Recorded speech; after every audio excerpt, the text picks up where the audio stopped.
Under the Lights, episode 21, week 3 of the high school football season is here. Let's talk about first Thursday night. John Carroll gets to 3-0 for the first time with a big-time win over Fairfield, 45-28. The Cavs got the run game going in the second quarter, sustained that momentum all the way through. Really cool to see the emotion from those guys after notching win number 3. They're 1-0 in region play. Gary, Lloyd, and myself ready to preview Friday night's action. Let's get right to it. Region play gets fired up for a lot of teams this week, especially around here. So let's start with the city rivalry. Hoover paying a visit to Spain Park. The question that I have is, do the Jags have a chance? And I kind of think that they do. At least at the very least, this game has had the look of, especially like the last 4 or 5 years, of how much is Hoover going to win by. And I don't really see that like that this time around. I think Hoover is still the better team, the deeper team, the more talented team. But if Spain Park shows up to play like they have the first 2 weeks, I mean, they've got a shot to compete in this game. Yeah, I mean, you said you went a long way there of kind of answering the question, but not really answering the question. I'll just go ahead and answer it. Spain Park has a chance to win this game. Yes, the answer is yes. Does that mean I'm saying Spain Park wins over Hoover, like unequivocally? No. I think, this game might end up, Spain Park might win 35-10. Hoover might win 35-10. But to me, this has the look of a classic. Like, I think you're going to be in for a really good, well played. It's still early in the year, but back and forth, close, tight game. I don't know. I feel that. I was talking to Spain Park head coach Tim Vakakis after the game against Briarwood, and I said, look, kids will be kids, and kids are going to see Spain Park 2-0, Hoover 0-2. He immediately started shaking his head. It was the whole, like, Nick Saban rat poison thing. And he was like, I was like, is there anything to that? How do you keep guys from thinking about that? He said, because our guys are smarter than that. And I was like, well said. I said, I just wanted to ask the question, because it's a crosstown city rivalry. I think Spain Park hasn't won this thing since like 2015, maybe something like that. Like you said, how much is Hoover going to win this by? The fact that this thing is at Jaguar Stadium, I see a lot of similarities in these teams. Some emerging playmakers on offense for Spain Park and for Hoover. Both have young quarterbacks. We're just pontificating here, but who makes the fewest mistakes? With the ball. It feels like a turnover battle kind of game. So I think you might be in for a bit of a classic. Now, when it ends up 40-13, I'll eat the crow. But we'll delete this footage. We'll delete this footage. Yes, that's right. But I don't know. I have that feeling. It feels very evenly matched to me, especially this early in the season. So I'll be following that one as closely as I can Friday from where I'll be perched. Yeah, well, it's kind of the reason I'm going to this game. Like, I feel something brewing in terms of like, this game. I just have this feeling that we're going to look up at the scoreboard at the end of the third quarter and go, wow, we've got a ball game here. And like you said, that's not to say Hoover's not going to win by 3 touchdowns. I have no idea. But the Spain Park, they've got something going over there. There's a belief level that you haven't seen in a long time. So stay on the lookout for this game this week. It's going to be interesting. And it's going to be interesting enough to put me there, as opposed to Vestavia Hills is heading to Thompson. Same type of deal. Like, Vestavia has made themselves look like a team that can compete with this Thompson team. Thompson, however, they got an extra week to start preparing because they were supposed to play IMG Academy last week, but the hurricane kind of altered some plans. IMG didn't feel comfortable traveling up here. So Thompson got a week off to prepare for the Rebels in their first region game. So based on what we saw last year, Vestavia absolutely has a chance in this game. Both regular season games, or both the regular season game and the playoff game between these two teams, Vestavia had a shot and let it slip. So, kind of what do you see, Gary? Because this is a game that, I've got eyes wide open for this one. Yeah, I have more. I have a lot of questions about this game. Like, we've only seen Thompson once against Opelika. Thompson did what Thompson does. Vestavia is just continues to be, just iron hot.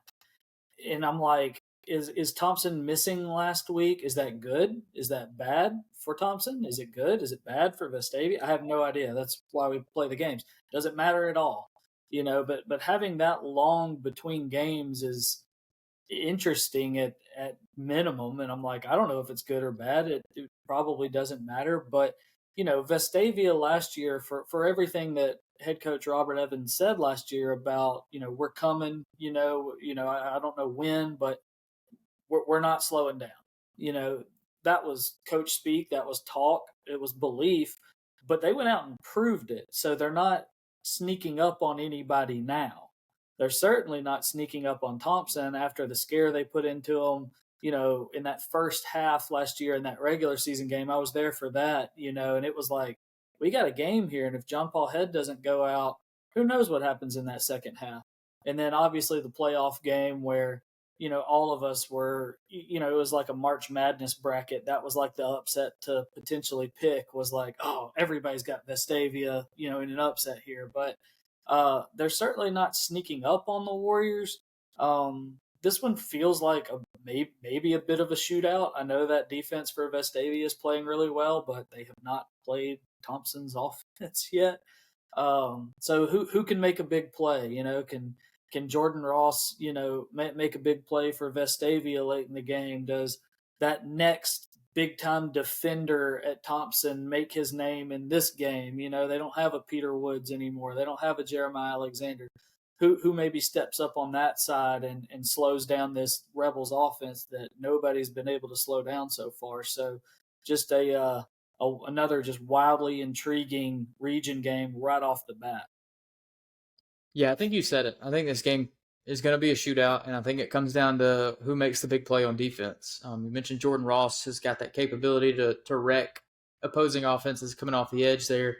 And then Thompson's secondary is probably their strength. They got some players in the secondary, so that's what I think is the key to this game is whoever capitalizes on those opportunities. Because like you said, I mean, I think offenses, both of them, are really good, really strong, and are going to have some success. So we'll see how that one pans out. Gary, the game you will be at, Hewitt Trustful making a trip to Oak Mountain. This is the first official game on the new turf at Herdmont Park. So it'll be really cool. Oak Mountain's kind of opening up the home Shane McComb era, first region game at home for these guys. The way Oak Mountain's played the first 2 weeks leads you to believe that they'll be able to compete in this game. So is Hewitt Trustful going to be able to start clicking on all cylinders? Is Oak Mountain going to be able to hang around? I mean, Oak Mountain is, against Pelham last week, they were just kind of opportunistic. They hung around in the game. They played really good defense. And they made the plays to put them in a position. But it's not necessarily like their offense was, running down the field all night. They just kind of played solid ball until they gave up a late touchdown. So I don't know, man. This is a tough one to call.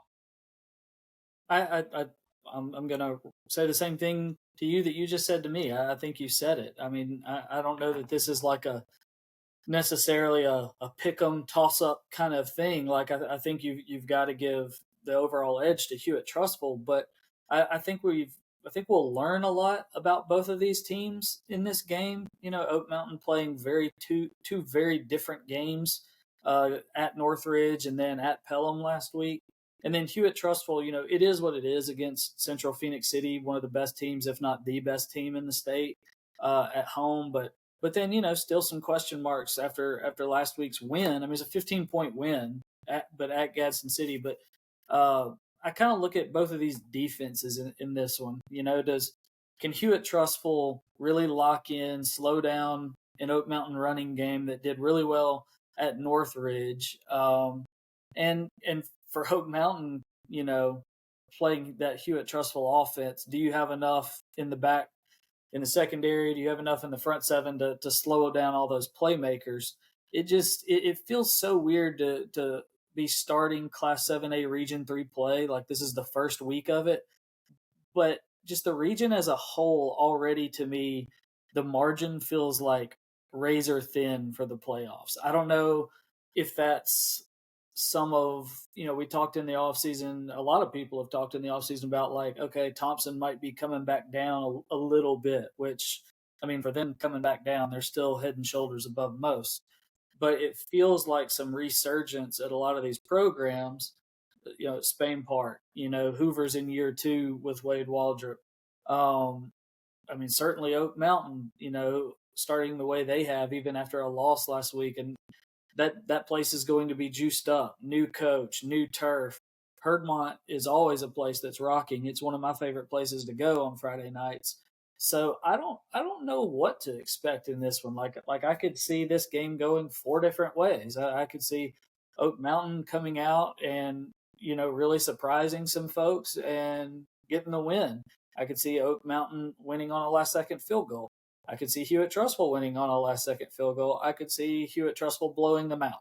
So I have no idea what to expect, which is why I'm so excited to go to this game, because I'll learn a lot Friday. So I don't know. It's only 1 week, but it feels like maybe this year more so than any other, each region game is just incredibly, incredibly important. I mean, I wouldn't be surprised we get to the end of October and, out of this region, there's a team left on the outside of the playoff picture looking in that we didn't expect. Yeah, no, I can definitely see that. So the other 7A Region 3 game is Chelsea paying a visit to Tuscaloosa County. This is going to be a game that whichever team wins this game feels like they have a chance to make one of those pushes for a playoff spot.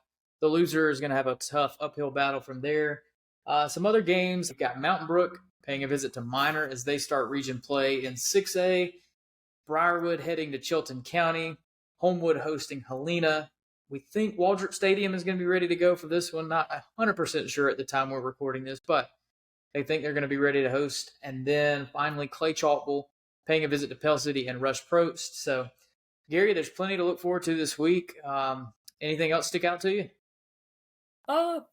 Clay at Pell City, that's interesting the way Clay's offense is played, and Rush Probst looking for that first win out at Pell City. But I'll say this, I know they're not necessarily our coverage area, but they're on the schedule this week. Watch out for Helena as the season goes and as we get into the playoffs in 6A. I'm just saying, 105 points the first 2 games. Running game is legit. Don't forget about Helena. I can't disagree with that. So, a full slate of region games this Friday. It's going to be exciting because now the games really, really mean something in terms of a playoff push. You really want to be 1-0 in region play. 0-1 kind of put you in a tough spot right off the bat. But we'll be keeping track of it. Be sure to like and subscribe. Follow all of us on social media. I'm at Kyle Parmley on Twitter. Gary is at Gary A. Lloyd. We'll be posting all kinds of stuff throughout the week on Friday nights as well. This has been Under the Lights, episode 21 in the books. We'll see you this weekend.